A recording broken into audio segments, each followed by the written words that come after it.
काबे साले पगल घंटी ये बताओ माखन चोर बांसुड़ी वाले का साले चूतिया छिनार साली भतार गाड़ी कबे ये बताओ हमसे हाथ मिलाए थे हमारा तवा कहा लगे जवन हमार शरीर पूरी सुन्न हो गए।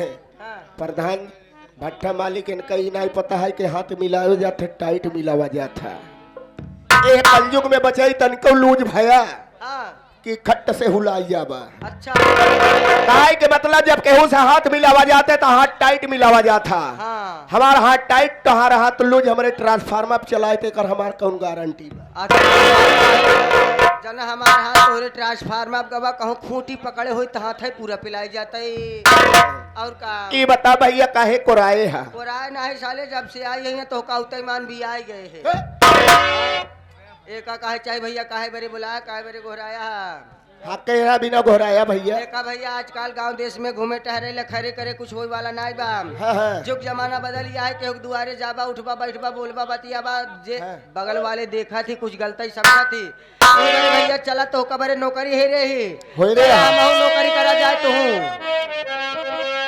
भैया हो कैसे चला नौकरी की तलाश में 5-5 मेहरारू है उन्होंने बातचीत करे ही लेकिन कैसे चलेगा हमारे मास्टर साहब बता रहे उसी के साथ में क्या बता रहे हैं ये हमारे दिनेश यादव भट्टा मालिक दिनेश हो केहू काहे ता देखा दी सी दफा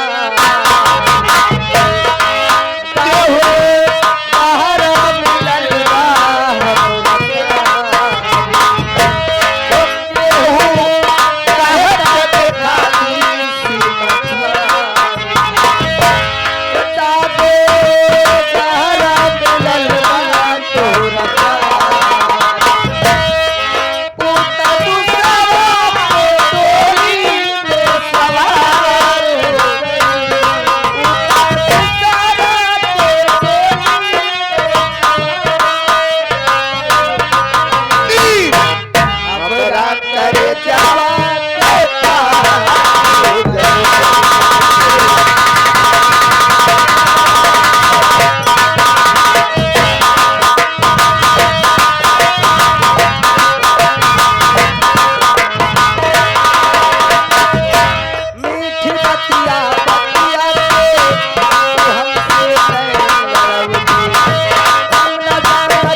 हमारे सर्वप्रथम 11 रुपए